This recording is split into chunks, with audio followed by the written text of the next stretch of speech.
Už ma nebaví tu žiť v takej pozriaku, máme hnusnú televíziu, nejaký poradný barák. Ale... Oblečenie, no, aj oblečenie máme úplne voštrhanie.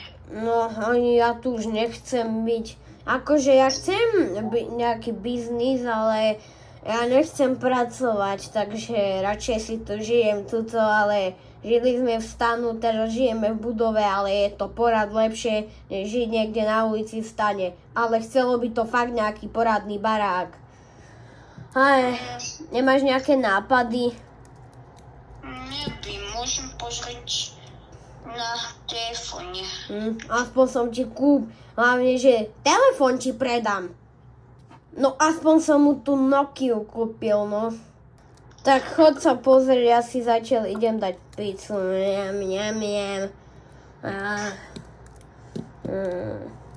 Vieš, čo by sme mohli robiť? Môžeme ísť žobrať.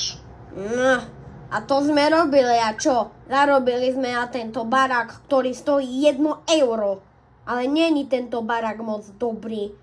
No, čo sa divím, veď stal 1 euro, tak... Tak, ja teraz idem roznášať burgery. Jej. Strašná, dúfam, že to bude dobre a vyrobím si aj veľa peňazí. No, ja idem roznášať. Ahoj! Koľko si vyrobil peňazí? 1000 eur. Tak naval, ideme si kúpiť nový dom. Ale to ešte nedá sa. Nemáme milión. Ale my musíme... Pači. Daj. Tak, dobre, ďakujem. A počúvaj ma, ja idem nám kúpiť nejaké dobré oblečenie a barák. Papa. Dobre, ja idem ešte pracovať. Dobre. A prídi dneska večer. OK, večer o 8. Dobre. Ja, takto sa mi to páči. Ja, tak už som sa aj prišiel z oblečenia nejakému otvorenia, ak môžem prísť domov. No a ja sa idem konečne obliecť. Tak už mám takéto pekné oblečenie konečne, no a zajtra mám ísť na vlasy, aby mi ich kaderník konečne upravil. No a ja zatiaľ idem spať a ten si neviem, kedy môj príde. Dobrú noc. Možno sa pýtate, prečo mám zrazu takýto barák a takéto vlasy? No začal som na počítači biznis a trošku som si privyrobil, takže som si kúpil tento dom. Už prišiel aj môj syn. Ahoj! To čo máme za dom? No, už nemusíš chodiť na brigádu, lebo začal som nový biznis a budem pracovať z domu, takže budeme veľmi veľa peňazí. A keď budeme mať 1 000 000, tak pôjdeme si kúpiť obrovskú vilu. Súhlasíš? Ale aj za 10 000 si musíme kúpiť dom, aj za 100 000, až potom za 1 000 000. Vieš, koľko toto stálo? Koľko? 200 000. A ja som dostal ešte od človeka 50 000 takúto tášku. No tak môžeš si niečo ísť kúpiť. Choď hore, choď spínkať už. Kúpil som ti aj do šatníka nejaké oblečenie, tak dobrú noc.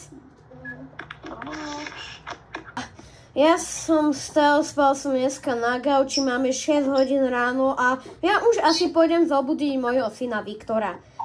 Čau. A kúkam, že už si aj to oblečenie na seba dal, super. Takže ty sa môžeš ísť hrať na mobile alebo také veci robiť. Ja idem pracovať, aby sme mohli mať tú vilu obrovskú za 1 000 000. Ja idem pracovať, musím tam pracovať ešte týždeň. Dobre, ale dneska prídi o 12:00, prosím, dobre? Ahoj. Tak, ako môžete vidieť, tak som sa až prepracoval a mám tú úžasnú vilu za 1 000 000 eur. A ako môžete vidieť, tak zlata není nikdy dosť, tak som si kúpil aj zlaté oblečenie. No a kúpil som samozrejme aj môjmu synovi Viktorovi, ale možno si hovoríte, čo som to za miliardára, keď nemám žiadne auto.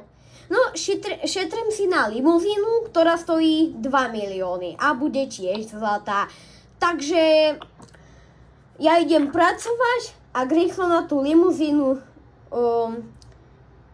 peniaze vyrobím. No a potom asi už by som si žil iba šťastný život. To boli časy, také tie hnusné časy, kedy sme boli s Viktorom iba bezdomovci. Tak už by mal byť doma, ale potrebujem, aby postražil vilu, lebo už som objednal limuzínu a písali mi už na mobil, že si ju môžem ísť vyzdvihnúť, tak počkám, dokiaľ mi príde domov syn. No, čau! Tak ako môžeš vidieť, tak už som na tú vilu vyrobil a v svojom izbe máš šatňu, kde máš tiež takéto zlaté oblečenie, ako mám ja.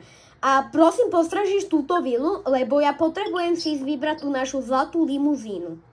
Dobre, a potom, keď dojdeš, tak ja si pôjdem kúpiť veci, dobre? Dobre, ahoj. Ahoj. Môžem si požičať tvoju zlatú motorku? Áno. Dobre. Takže my ideme zobrať limuzínu.